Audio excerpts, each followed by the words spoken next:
Barbara. I'm Cheryl. And I'm Naima. We're three Black moms.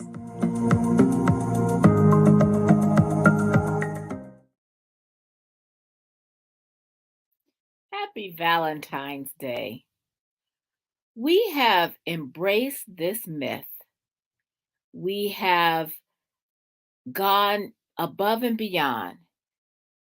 Black women are going to save the world.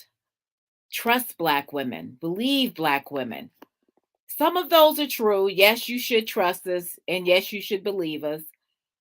But we shouldn't be the only ones who are holding up the world and are the only ones that should be charged with saving it, because we can't do it all, nor should we.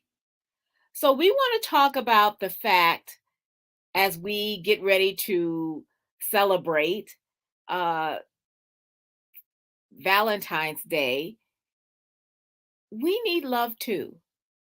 We need to be nurtured rather than being the nurturers. We need to be cared for instead of just solely being the caregivers. We need partnerships instead of always having to shoulder the load on our own. So we want to talk about some of those strong Black women tropes that some of us have embraced and all of us have heard, and talk about what we can do for our own self-care, because sisters, as we know, Black women, we need love and care too. So let's talk about it.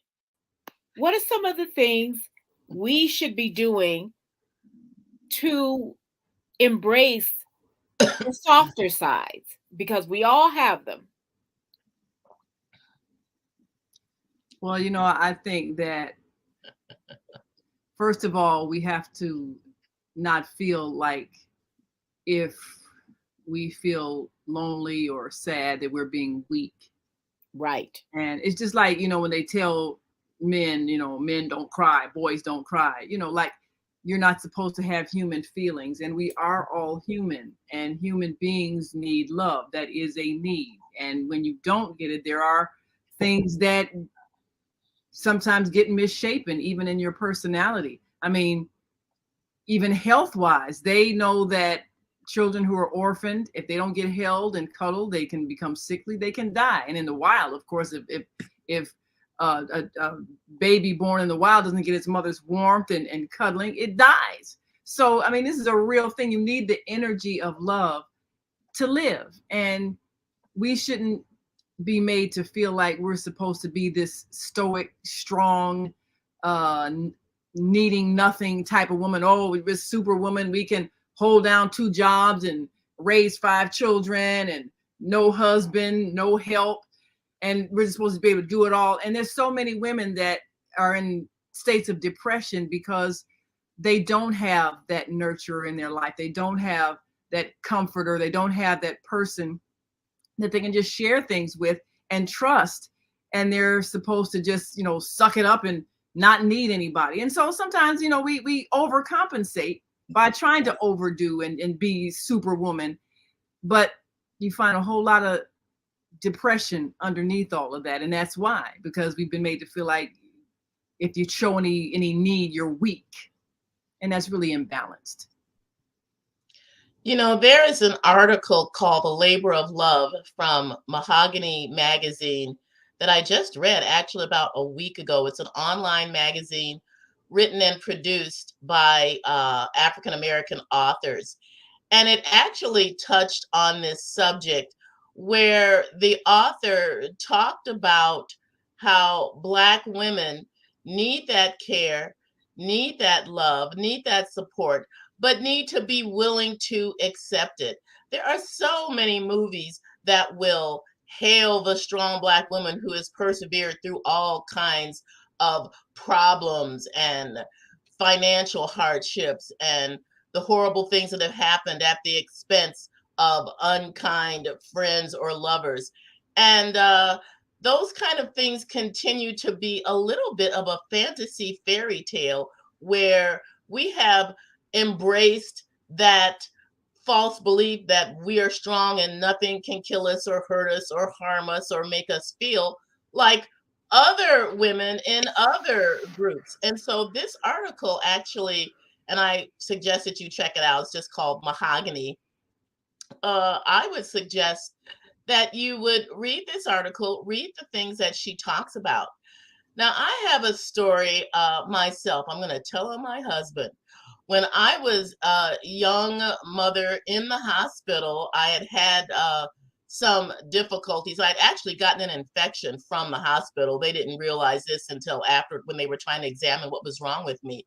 But there was this intern who was very rude and very mean to me, and brought me to tears. My husband was there, and my husband actually rebuked this young intern and told him, you know, you need to leave. And the intern was shamed and left.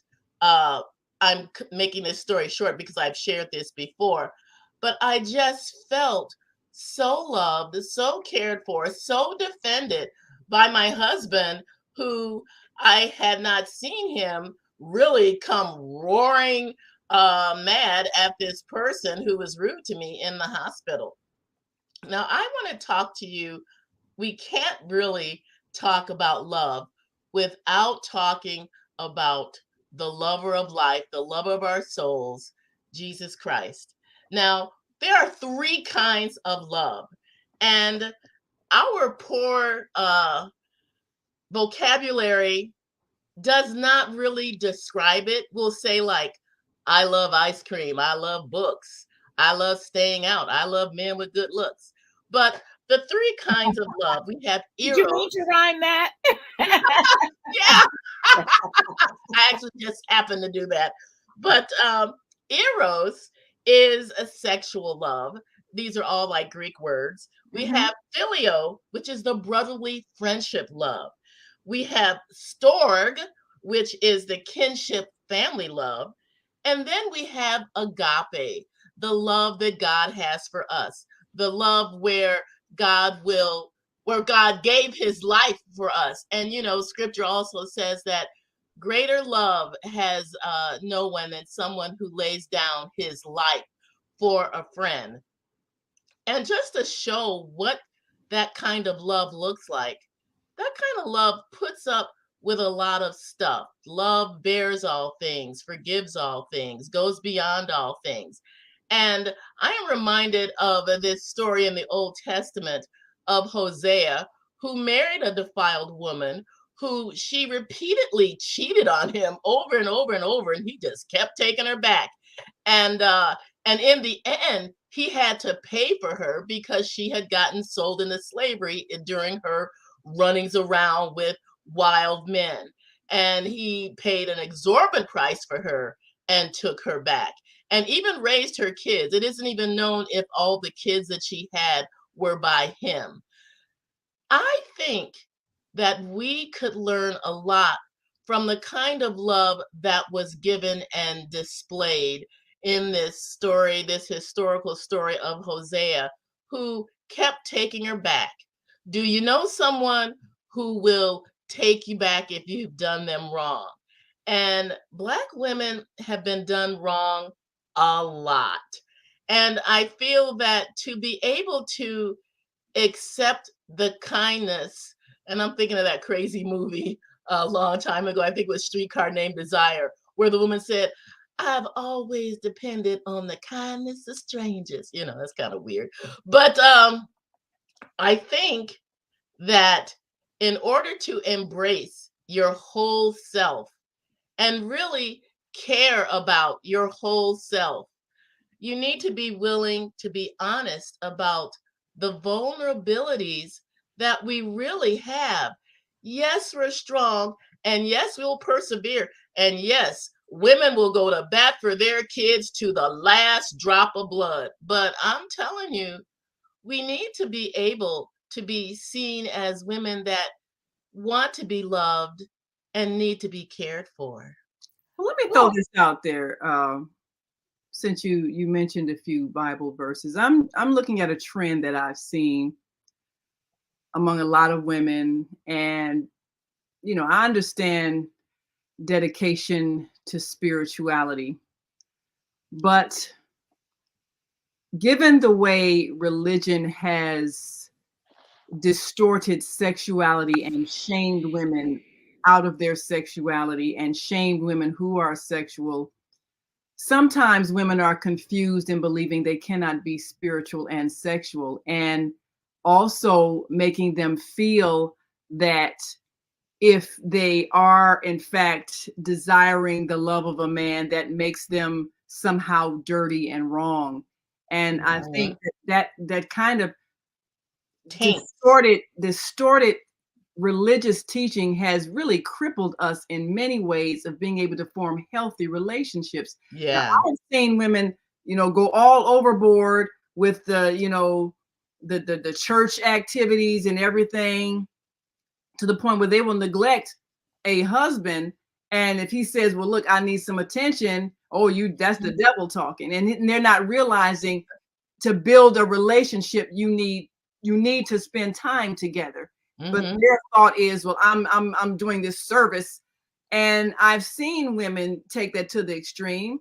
I've also seen women sometimes taken advantage of by preachers, because preachers see the need, they see the absence, and next thing you know, they got a secret intimate relationship with a preacher who was often married, but he also sees the absence of men in these women's lives, and then they are able to step in and fulfill her loneliness, which is unethical, but we see it all the time. And I've got so many instances of church pastors in scandals. So, when you have churches where you have maybe 90% of the congregation is female, that's very imbalanced. Yeah. And I'm glad you said that word, because I wanted to touch on that too. That's a great segue, because between what Barbara was saying and then what you, Naima, was saying, I was thinking, what is missing in our lives is that balance. One, yes, it's great to have a partner, and I say partner because it can be either a male or a female or someone non-binary, but you can have a partner, and you need to have that vulnerability to be able to embrace that partner and have that partner embrace you. But you also need to be aware of the word no when you don't have what you need, and to also embrace your own self-care.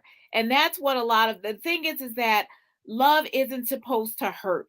And that's what we always forget, is that either, if in Barbara's story, I hear, okay, this was someone who just kept going back to someone who was not available to him, and kept trying to change that person, instead of maybe that person did not want to change. And and that is an emotionally, if not physically, abusive relationship. It's an emotional abuse. And at some point, we can love someone as hard as we want, and if that person isn't good, you need to be able to love yourself enough to say, you know what, I need to go. And it was so funny that, and I'm going to quote one of those great Black women, Medea. Yes. all props to Tyler Perry, but all right, y'all don't say nothing about it. You say they're not a real woman. Hey, but playing a real Black woman would say, if somebody doesn't want to be with you, let them go. Absolutely. Not. Why am I trying to convince you that I'm good enough for you when you're probably not good enough for me? So, I'm going to give you my love, and you can receive it or reject it. But if you reject it, don't come back and say, okay, I'm ready for it now, after you've been catting around and then found out that nobody wants you. And that's the thing, is that we need to love, the first person that we need to love is us. Ourselves. Because back to you a reflection of how you feel about yourself. Exactly. You're only going to end up with someone who mistreats you if you don't feel worthy of good treatment. And it's not blaming the victim, It's realizing that you've chosen to be a victim. And Why you are don't you have to be. doing that? And You are always going to be enough. And that is the thing. I remember there was one time that somebody said there was a survey and they were in a group and someone was, and the question was, how many of you all could see fighting for your life? And a few hands went up. And then the question was, how many of you would be willing to fight for your child's life? And every hand went up. Oh, yeah. We have to love ourselves as much as we love our children, because everybody, mothers know you'll throw yourself in front of a train for your child. You will. And it doesn't even have to be yours. A lot of times it's somebody else's. because that is your visceral reaction. Not everybody feels that, but some of us do. Yeah. And the thing is, you need to love yourself that much. You need to love yourself enough, if you're in an abusive situation, to take yourself out of it the way you would take your child out of it. And I want to speak to the fact of how sisters need to be supportive of each other. Yes. I'm going to touch on a subject that has been painful to me because I have observed it. But many times in the workplace, Black women are not kind to each other. They almost act like there's this competition to be the only one there.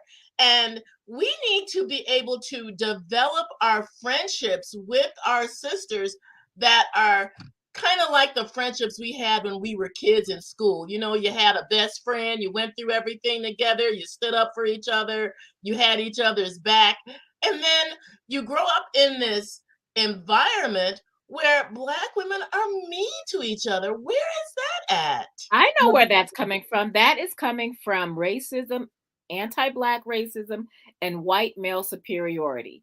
So with, the white supremacy tells us, okay, if we give you one, that's all there's room enough. But let's take responsibility for our response. Because you allow people to pit you against each other, you're allowing that. And that's exactly right. Take responsibility for choosing to mistreat someone because someone else said we can only take one. Okay, well, if you have that attitude, do I really want to work there? I'm not going to allow you to pit me against another woman. It's the same thing if a man pits two women against each other. Well, I'm with my wife, but I'm cheating on her. So now I got the wife and the girlfriend fighting against each other. Would you allow someone to pit you against someone else? Oh, I want this man. I'm taking him for her. I'm going to put her down. Why are you allowing someone to make you lesser than your best self? Exactly. There's no need. And we as women have been taught that we have to compete for love. So that's where that jealousy comes in. You don't have to compete for love. Love comes to you when it's yours, when it's meant for you. And if somebody's trying to make you compete, then it's not love. It's their ego trying to make you feel like you got to work to be good enough. So all of those mind games, women have to take responsibility for allowing themselves to be played like that. We have to develop sisterhood because we love ourselves enough That's exactly right. Want to be our best self and to know that we will attract to us someone who appreciates who we are. You don't have to fight some other woman for a man. You don't have to fight some other woman for a job. You don't have to fight some other woman for anything. Just be your best self and appreciate yourself. Like you said, love yourself. No one is your rival. No one is your enemy. Love yourself.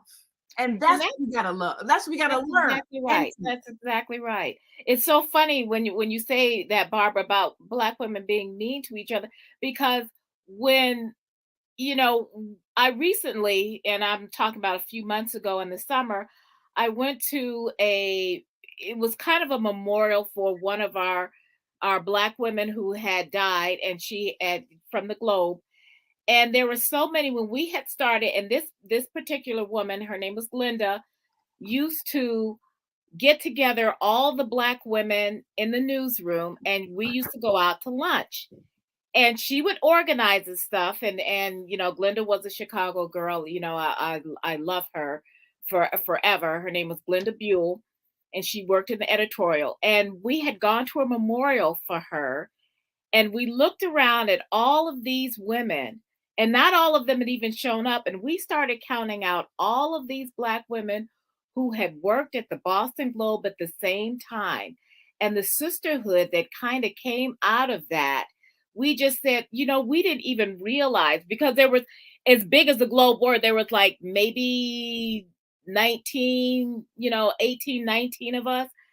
So it didn't seem like it was that much or that many. But I remember thinking, you know what? We really had something going there. There were so many of us, and Glenda had taken it on herself to invite, people, the ones who could come to like go to lunch and kind of get to know each other. And it was really nice. And it's funny because one of those women, and I wasn't that close to her, but we knew each other. And she invited me to her wedding. At her wedding, this man that I had had a crush on for 7 years showed up. And that man has now been my husband for going on 26 years. So, you never know where that sisterhood is going to lead you. And he had come to the wedding because he had been a friend of hers. And when he showed up by himself, I thought, oh, good. So, but the thing is that we need to embrace our sisterhood. I always said, I used to joke, I just say, you get any 2 or 3 Black women in a room, and we can always bond just over our hair tails, because we all got them. Oh, yeah. We all got the hair stories.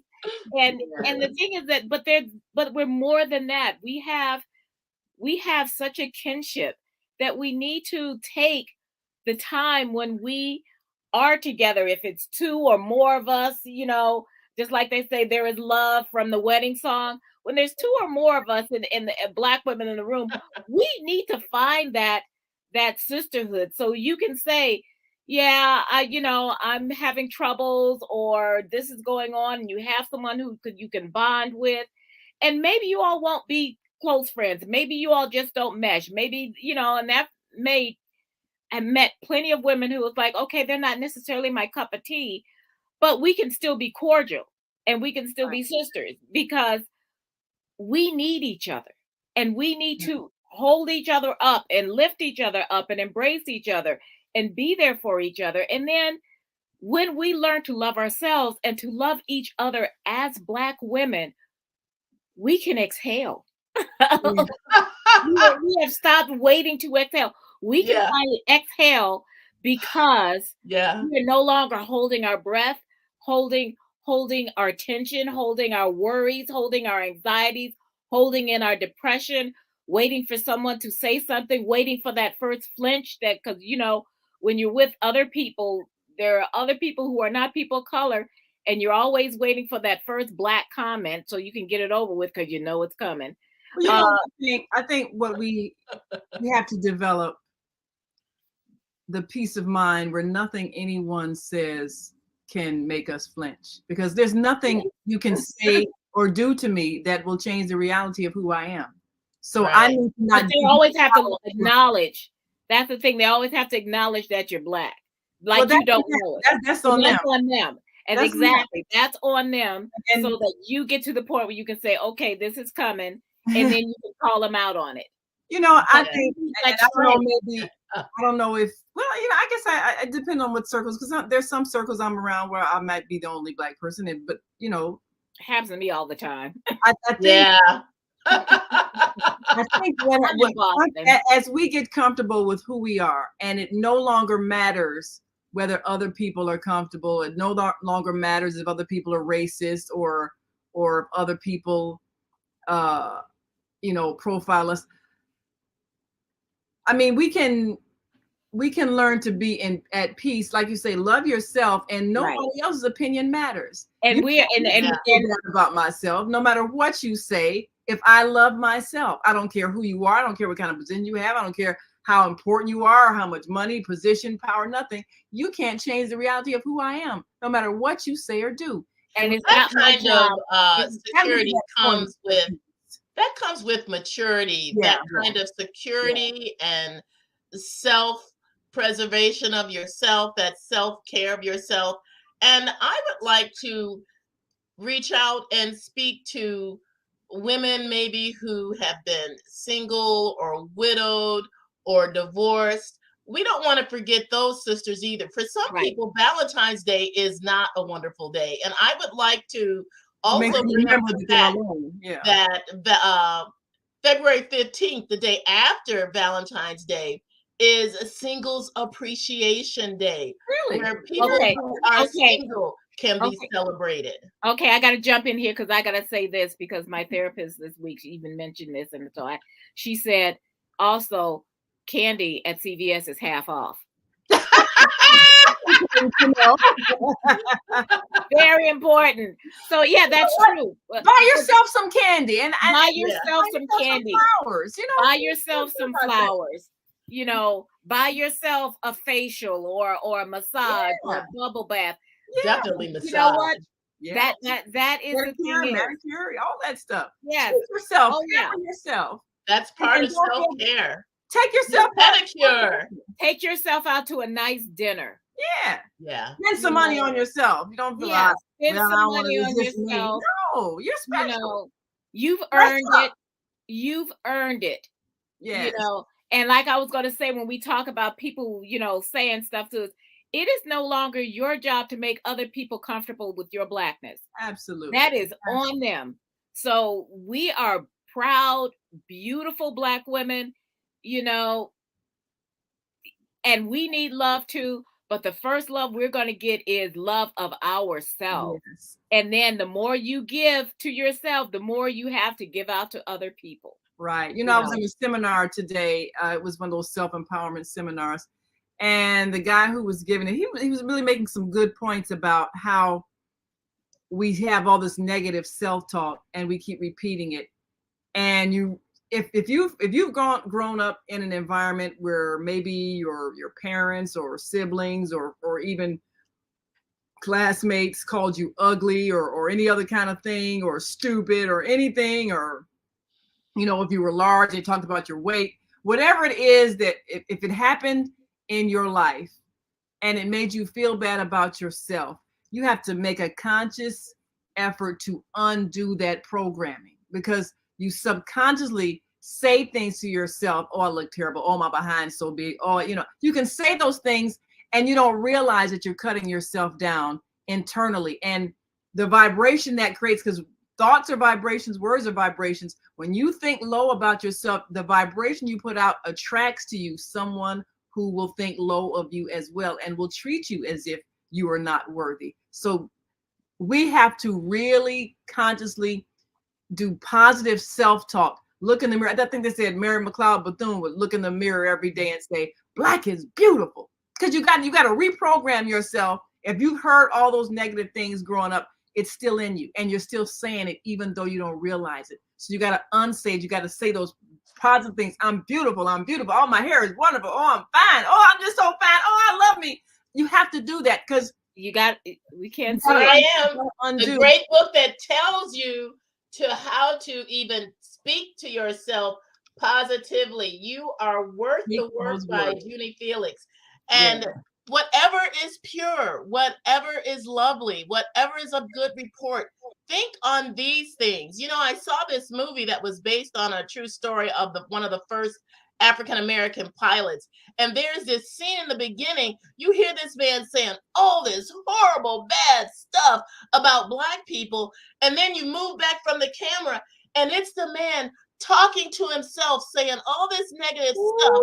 And he said, I have to do this because these are the things that have been said to me. And if I say them first, you know, I can dispense the power that it has over me. I don't know if that was really true. I found his negative self-talk to be painfully destructive.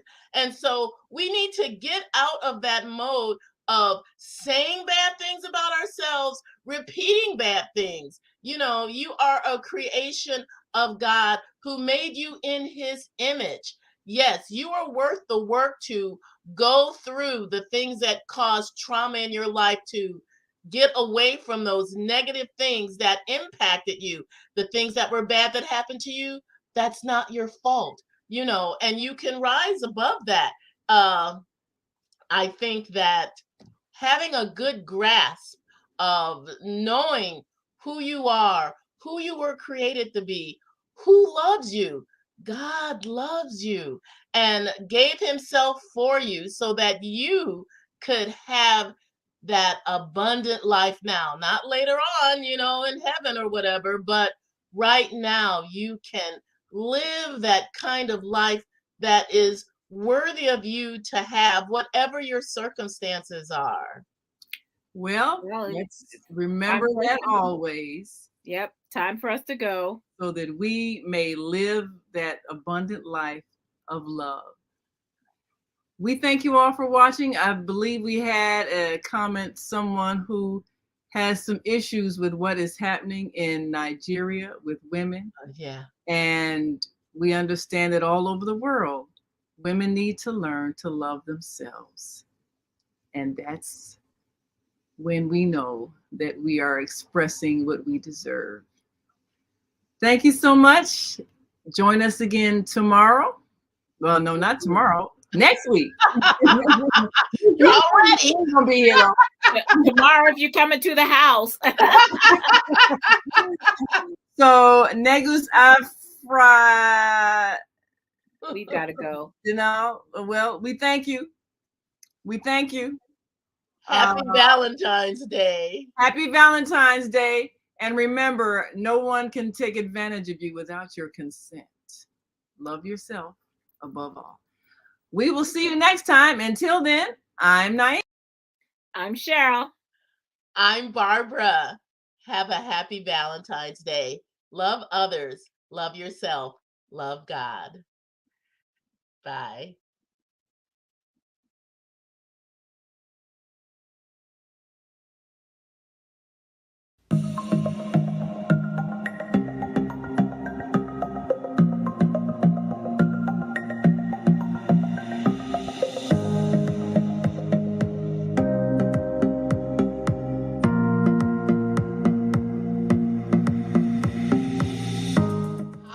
I'm Barbara. I'm Cheryl. And I'm Naima. We're 3 Black Moms.